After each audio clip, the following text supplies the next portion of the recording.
देखिए, आज हम लोग पढ़ेंगे ओज़ोन लेयर या ओज़ोन परत। तो ओज़ोन लेयर या ओज़ोन परत हम किसे कहते हैं? देखिए, पृथ्वी के वायुमंडल को 2 परतों में बाँटा बाँटा गया है।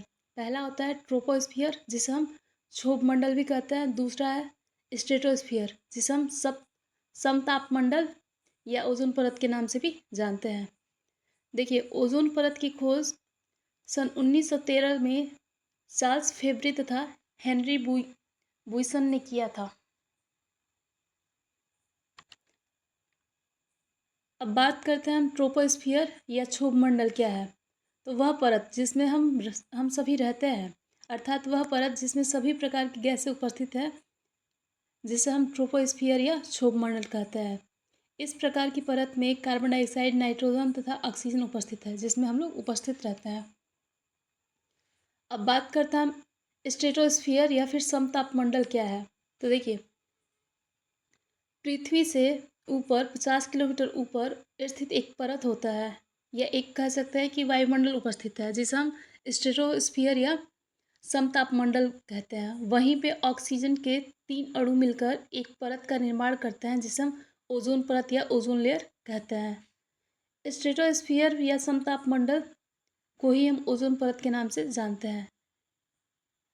देखिए, यह परत सूर्य के प्रकाश से निकलने वाले पराबैंगनी किरणें, अर्थात यूवी रेज, या उसी को हम कहते हैं अल्ट्रावायलेट रेज, को पृथ्वी तक आने से रोकता है। अब बात करते हैं पराबैंगनी किरणें क्या होती हैं। देखिए, पराबैंगनी किरणों में उत्परिवर्तन के कारण अनेक प्रकार के ऐसे गैसेस निकलते हैं जो कि हमारे स्वास्थ्य के लिए तथा अन्य जीवों तथा जंतुओं के लिए तथा पौधों के लिए हानिकारक होता है।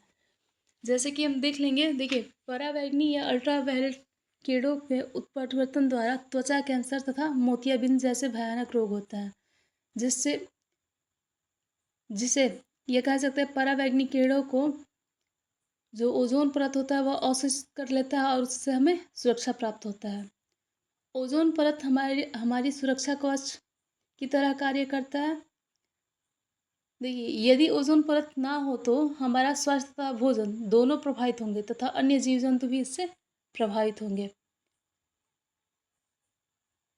अब बात करते हैं कि ओजोन का डिप्लीशन, ओजोन का अपक्षय सबसे अधिक कहाँ पे है। तो देखिए, ओजोन का अपक्षय सबसे अधिक अंटार्कटिका में देखा गया है।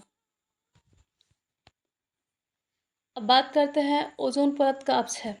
तो देखिए, ओजोन परत का अपक्षय निम्न कारणों से होता है, अर्थात ओजोन परत में कह सकते हैं ओजोन जो परत है उसमें छिद्र हो रहा है, और वह किन किन कारणों से हो रहा है उन्हें हम देखेंगे। देखिए, ओजोन का परत का अपक्षय क्लोरोफ्लोरोकार्बन, जिसे हम CFCS के नाम से जानते हैं, उसके कारण होता है। अब देखिए, CFCS की मात्रा कैसे ओजोन परत को अपक्षय करती है या फिर उसके छिद्र को बढ़ाती है, देख लेते हैं। देखिए, CFCS जो क्लोरोफ्लोरोकार्बन की मात्रा जब बढ़ती है तो इसके कारण ओजोन का अपक्षय अधिक होता है। अर्थात देखिए, जब CFCS समतापमंडल में पहुंचकर वहाँ के वातावरण से, एटमॉस्फेयर से क्रिया करता है, या कह सकता है ऑक्सीजन के अणु के साथ क्रिया करता है, तो ओजोन परत का अपक्षय होता है। अर्थात हम रिएक्शन में देख लेंगे किस प्रकार से। देखिए, क्लोरोफ्लोरोकार्बन जब जाता है तो ऑक्सीजन के अणु से या फिर जल के अणु के साथ क्रिया करके क्लोरीन ऑक्साइड तथा ऑक्सीजन, अर्थात ऑक्सीजन के अणु तथा क्लोरीन के अणु में O3 को डिवाइड करता है, जिसके कारण ओजोन के अणु में अपक्षय होता है। अर्थात क्लोरोफ्लोरोकार्बन जब हमारे वातावरण में, अर्थात समतापमंडल में जाता है, तो ओजोन लेयर के साथ क्रिया करके ओजोन मतलब O3 के जो अणु है उसको Cl तथा O2 में तोड़ता है। अर्थात क्लोरोफ्लोरोकार्बन खुद O3 के साथ क्रिया करके ऑक्सीजन तथा क्लोरीन का निर्माण करता है, और यही क्लोरीन ओजोन का अपक्षय करता है।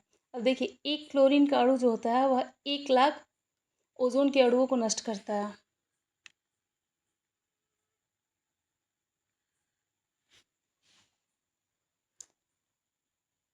जैसा कि हमने कहा कि देखिए, ओजोन के अपक्षय से केवल मानव जीवन ही नहीं, अन्य सभी पौधे तथा जीव जंतु पर भी इसका प्रभाव होगा।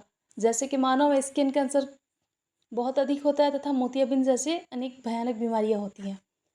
पौधों पे अगर ओजोन लेयर का प्रभाव पड़ेगा तो प्रकाश संश्लेषण की क्रिया कम हो जाएगी, अन्य जीव जंतु पर भी इसका प्रभाव पड़ेगा।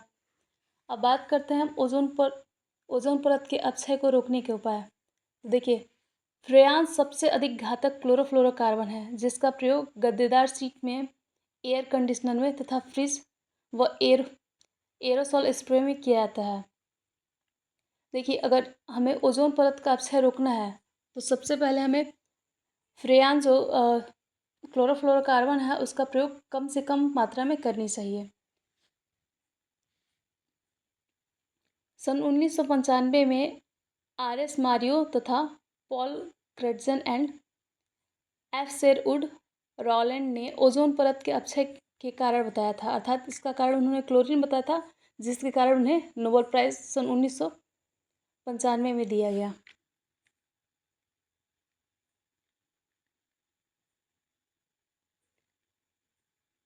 जैसे कि हमने कहा कि ओजोन परत के अपक्षय को रोकने के उपाय, तो हम सौर ऊर्जा का प्रयोग कर सकते हैं, अर्थात हम किसी भी ईंधन को ना जलाएं, बिजली या फिर अन्य संसाधन के लिए पवन ऊर्जा का प्रयोग कर सकते हैं। जल ऊर्जा द्वारा भी अनेक प्रकार के उपकरण बनते हैं। वनों का हम अधिक से अधिक मात्रा में निर्माण करें, जिससे ऑक्सीजन में रहे और वही ऑक्सीजन जाके O3 में परिवर्तित हो और ओजोन लेयर को मोटा करता है। वनों का कटाव रोकना होगा।